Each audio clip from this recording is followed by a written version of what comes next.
Bismillahirrahmanirrahim. Assalamualaikum warahmatullahi wabarakatuh. Alhamdulillahirabbil alamin wa bihi nasta'inu ala umuri dunya waddin. Wassalatu wassalamu ala asrofil anbiya'i wal mursalin wa ala alihi washabihi ajmain amma ba'du. Puji beserta syukur marilah kita panjatkan kehadirat Allah Subhanahu wa taala yang mana dengan nikmat iman, nikmat Islam dan nikmat kesehatannya kita dapat beraktivitas seperti biasanya. Salawat serta salam marilah kita curah limpahkan kepada junjungan kita yakni Habibana wa Nabiyana wa Maulana Muhammad sallallahu alaihi wasallam serta kepada keluarganya, kepada para sahabatnya dan mudah-mudahan sampai kepada kita selaku umatnya. Amin amin ya Allah ya rabbal alamin. Tidak lupa saya ucapkan terima kasih kepada Bapak Dr. Zikri selaku dosen pengampu mata kuliah Public Speaking yang mana telah membimbing kami dalam proses pembelajaran mata kuliah Public Speaking. Tujuan pembuatan video kali ini bertujuan guna memenuhi tugas ujian tengah semester mata kuliah Public Speaking. Perkenalkan, nama saya Alam Supriyatna Jatmika dengan nomor pokok mahasiswa 24062121002. Di sini saya akan menjelaskan tentang korelasi pendidikan agama Islam dengan pendidikan umum. Dalam dunia pendidikan tentunya ada korelasi hubungan. Sebagaimana di sini saya akan menjelaskan korelasi hubungan pendidikan agama Islam dengan pendidikan umum. Baik itu dari segi tujuan, segi hak dan kewajiban maupun korelasi dasar hukum dan falsafah. Teman-teman, korelasi dari segi tujuan yang pertama ada tujuan PAI. Tujuan PAI beribadah kepada Allah yang mana telah dicantumkan dalam surat Az-Zariyat ayat 56 yang berbunyi wa ma khalaqtul jinna wal insa illa liya'budun. Maka sesungguhnya aku ciptakan jin dan manusia terkecuali untuk beribadah kepadaku.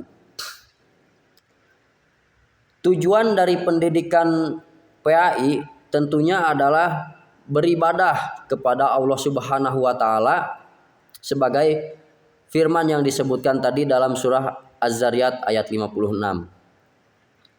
Yang kedua ada tujuan pendidikan umum.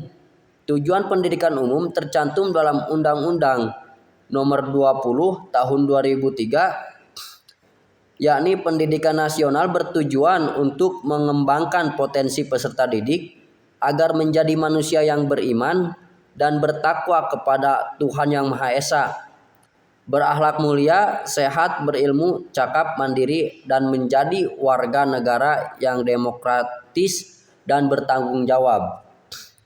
Dari sini kita dapat mengetahui korelasi dari segi tujuan sama-sama, yaitu pendidikan agama Islam bertujuan supaya peserta didik mau beribadah kepada Allah Subhanahu wa taala sebagai Tuhannya.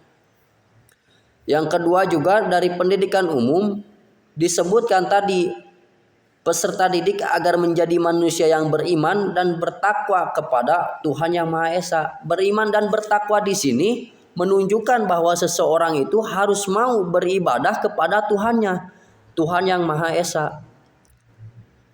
Maka dari sini kita tahu pendidikan agama Islam dan pendidikan umum atau pendidikan nasional itu memiliki korelasi. Nah, yang kedua ada korelasi hak dan kewajiban. Dalam PAI hak dan kewajiban dicantumkan dalam sebuah hadis ya. Ada tolabul ilmi faridatun ala kulli muslimin. Kewajiban setiap muslim laki-laki dan perempuan untuk menuntut ilmu.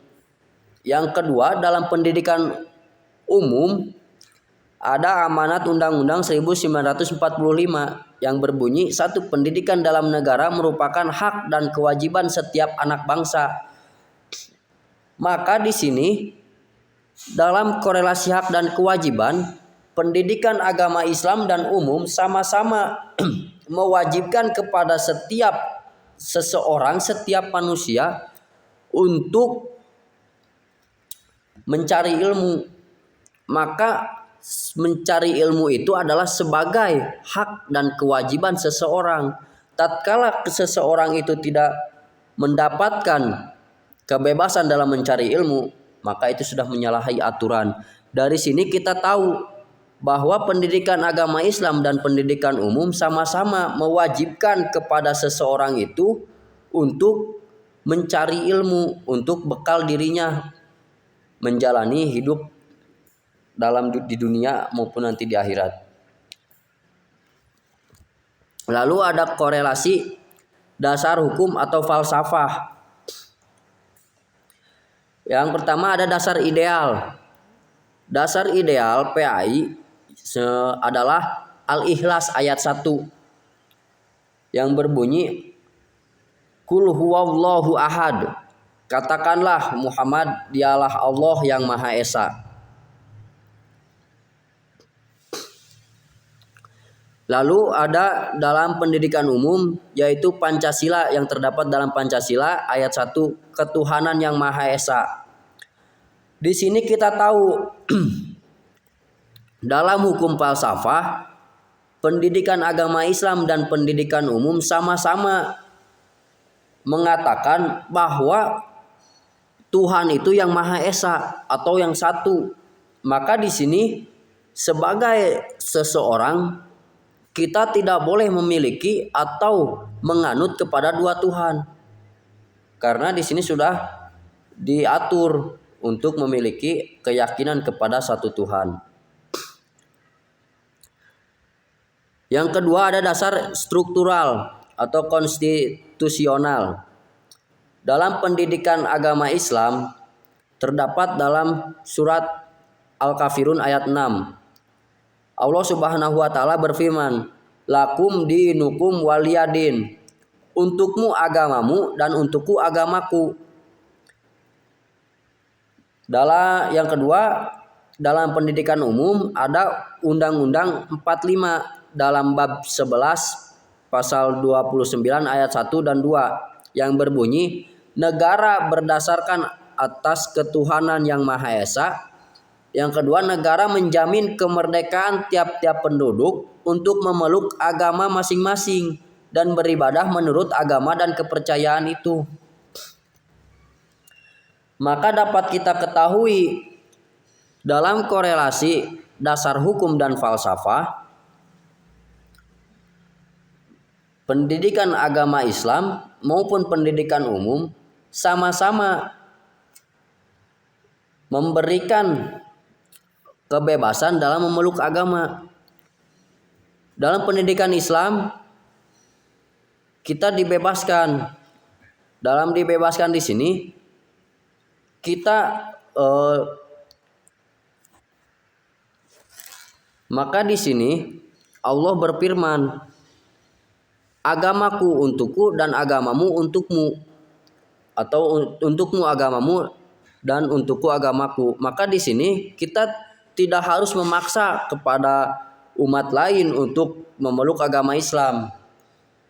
Dan dalam Undang-Undang 45 juga mengatakan, maka bebas setiap warga negara memeluk agamanya masing-masing. Yang penting seseorang yang hidup di negara Indonesia memiliki agama. Yang tidak boleh tidak memiliki agama. Guna untuk apa? Untuk mengatur dirinya dalam berkehidupan sehari-harinya. Maka dari situ korelasi dari pendidikan agama Islam dan pendidikan umum sangatlah memiliki korelasi. Yang pertama tadi dari segi tujuan, yang kedua dari segi hak dan kewajiban, dan yang ketiga dari dasar hukum dan falsafah. Mungkin sekian yang dapat saya sampaikan. Mohon maaf apabila banyak kesalahan. Terakhir, wassalamualaikum warahmatullahi wabarakatuh.